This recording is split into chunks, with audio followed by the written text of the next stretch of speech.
ஒரு ஒரு உத்தரவாதம் கொடுத்து ஒவ்வொரு ஊர்களே கொடியேற்றி அந்த இளைஞர்களை புறம் திரட்டி இன்றைக்கும் நம்ம பேர் சொல்கிற மாதிரி இருக்க அப்படின்னா அதான் காரணம். உண்மையிலே அண்ணனை மாதிரியே திருமணம் முடியாமல் அண்ணன் கூட சமூகத்தை உழைக்கணும் அப்படின்னு ஆசைப்பட்டு இருந்தீங்க. எந்த நெருக்கடியில் திருமணத்தை எடுத்துக்கிட்டீங்க நீங்கள்? இது ஒரு காதல் திருமணம், அதை சொல்லி ஆகணும். 7 ஆண்டுகளாக காதலித்து தர முடித்த காரணத்தினால் காதல் மனைவினுடைய அன்பு கட்டளைக்காக விசிகாவிலிருந்து வன்முறையாளர் என்ற பேச்சிலிருந்து ஒதுங்கி ஒரு உறுப்பினராகவே காலம் கடத்தினேன். அரசு வேலை கிடைத்ததனால் ஒரு அரசு ஊழியராக அதே விசிகாவில் பயணிக்கிறேன். இப்போ இந்த ஊடகத்தின் வழியாக தென் தமிழகத்தில் உள்ள விசிகா, அது மாவட்டம் மண்டல பொறுப்பாளர்களுக்கு ஒரு வேண்டுகோளாவோ என்ன வைப்பீங்க? அதாவது இப்போ தென்காசி மாவட்டம் பொதுவாக சொல்கிறேன், தென்காசி மாவட்டம் எடுத்தாலே பொறுப்பாளர்கள் உண்மையாக இருக்கணும். சமுதாய உணர்வோட உண்மையாக உழைக்கணும், இந்த மக்களுக்காக உழைக்கணும். அரசியல் நீங்கள் பண்ண வேண்டாம், நமக்கு அரசியல் தேவையில்லை. புரட்சியாளர் அம்பேத்கர் அரசியல் அதிகாரத்தை கைப்பற்ற அதோடு சொல்லலை. ஆனால் அரசியல் நம்ம மக்கள்கிட்ட நம்ம அரசியல் செய்யக்கூடாது. அந்த மக்களுக்கு உண்மையாக இருக்கணும். இந்த மக்கள் ஒரு அரியாசனம். இந்த மக்கள்கிட்ட போய் நம்ம அரசியல் பண்ணக்கூடாது. இந்த மக்களுக்கு உண்மையாக நம்ம இருந்தோம்னா அதற்கான அங்கீகாரத்தை இந்த மக்கள் நமக்கு தருவாங்க. இதுதான் என்னுடைய வேண்டுகோள். இந்த வாது சட்டமன்ற தொகுதியில் விசிகாவுடைய பலமான ஊர்களில் சிவகிரி, வாஸ்தேநல்லூர், புளியங்குடி குறிப்பிட்டு இருக்குது. எதிர்காலத்தில் இதே தொகுதி ரிசர்வ் தொகுதியில் விசிகா சார்ந்து ஒரு வேட்பாளர் போட்டியிட வாய்ப்பு இருக்குதா? அதற்கான முயற்சி அண்ணன் செய்தால் கட்டாயமாக தென் தமிழகத்தில் வாது சட்டமன்ற தொகுதிகள் அனைத்து மக்களும் ஓட்டு போடக்கூடிய சூழ்நிலை தான் அண்ணன் அதை செய்வார்.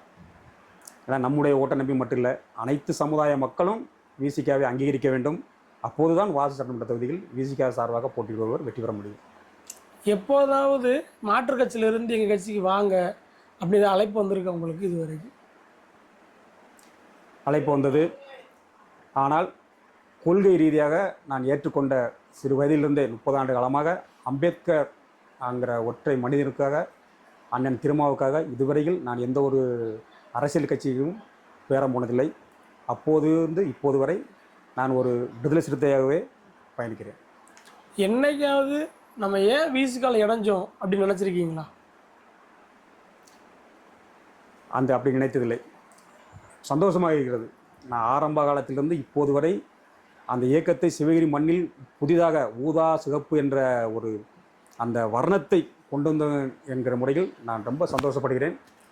என்னுடைய வாழ்நாளெல்லாம் சிறுத்தையாகவே இருக்க ஆசைப்படுகிறேன். இப்போ உங்களுடைய 2 பிள்ளைகளையுமே விசிகாவோட அரசியல்களை கொண்டு வரீங்களா, இல்லை உங்களோட நிறுத்திக்கிற போகிறீங்களா? கட்டாயமாக இதுக்கு நான் பதில் சொல்லியாக வேண்டும். 2 பேர் இருக்கிறாங்க. ஒரு பையனை லாயர் படிக்க வைக்கிறேன்.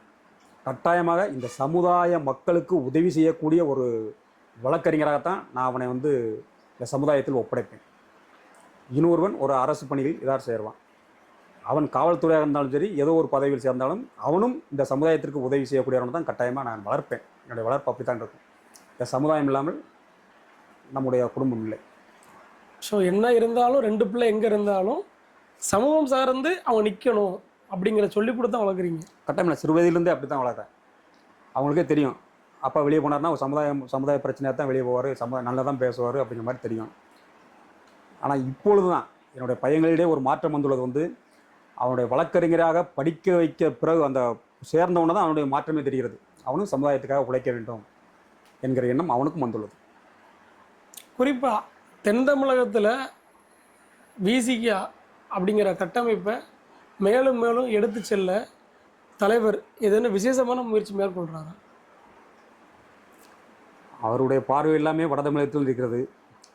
தென் தமிழகத்திற்கென்று அவருடைய விசேஷமான பார்வை இல்லை.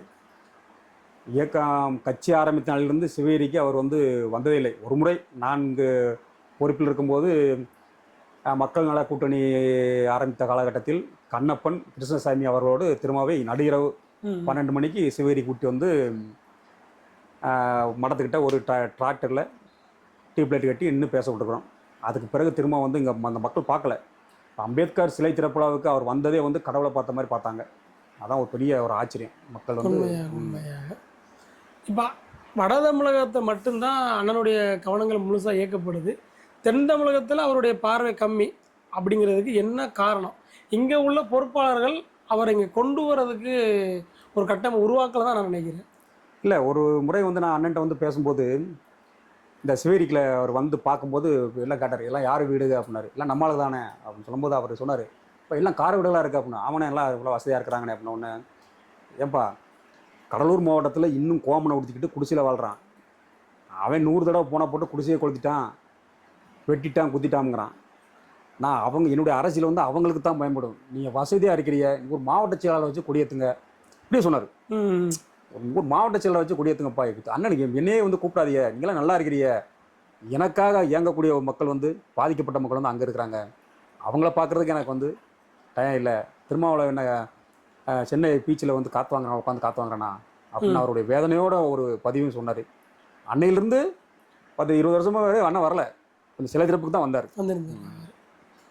அவருக்கு உண்டான பணிகள் வந்து நெடுதூரமாக இருக்குது, ஏன்னா பொறுப்புகளும் அதிகம் இந்த சமூகம் சார்ந்து. இப்போ அவர் எல்லா சமூகத்துக்கும் ஏற்ற தலைவராக கடின உழைப்பால் மாறிக்கிட்டு வராரு. இப்போ தென் தமிழகத்தில் தொடர்ந்து விசிகாவின் பயணம் வந்து கொஞ்சம் குறைவாகவே இருக்கிற மாதிரி தான் தோணுது. எப்படி நினைக்கிறீங்க அது? அது உண்மைதான். எப்படின்னா, சில சாதிய தலைவர்கள் வந்து விசிகாவினுடைய வளர்ச்சி பிடிக்காமல் விசிகாவை மட்டம் தட்டணும் அப்படிங்கிற நோக்கத்தோடு வந்து பரப்பக்கூடிய பொய் செய்தி. ஆனால் ஒரு எல்லா மக்களும் ஏற்றுக்கொள்ளக்கூடிய நிலையில் தான் அண்ணனுடைய ஒரு செயல்பாடு இருக்குது. எல்லா மக்களும் ஏற்றுக்கொண்டார்கள். இந்த காலகட்டத்தில் வந்து சாதியெல்லாம் இல்லை. நம்ம பயணிக்கிறோம், நான் பஸ்ஸில் கண்டக்டராக ஓடிட்டுருக்கேன், எல்லா இடங்களையும் இப்போ பழகுறோம், வைக்கிறோம். அண்ணனை வந்து ஒரு சாதி தலைவராக பார்க்கல, எல்லா மக்களுக்கும் ஏற்ற ஒரு அரசியல் தலைவராக தான் பார்க்குறாங்க. இப்போ வாசனூர் தொகுதியில் திடீரென சங்கரன்கோவில் எம்எல்ஏ ராஜா அண்ணன் இங்கே போட்டியிடுறதுக்கு என்ன காரணம் நினைக்கிறீங்க?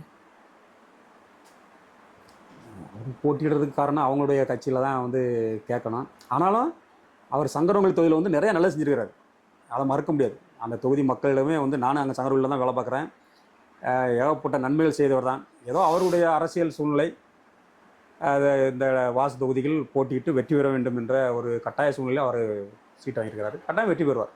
அப்போ ரொம்ப நன்றி, உங்கள் பொன்னார நேரத்தை நம்ம நதிகள் மீடியா கொடுத்ததற்காக. தொடர்ந்து உங்களுடைய இயக்கப் பணிகள் வளரட்டும், வெல்லட்டும், சமூக நீதி பரவட்டும். மீடியா சார்பாக வாழ்த்துக்கள். நன்றிப்பா. நன்றி.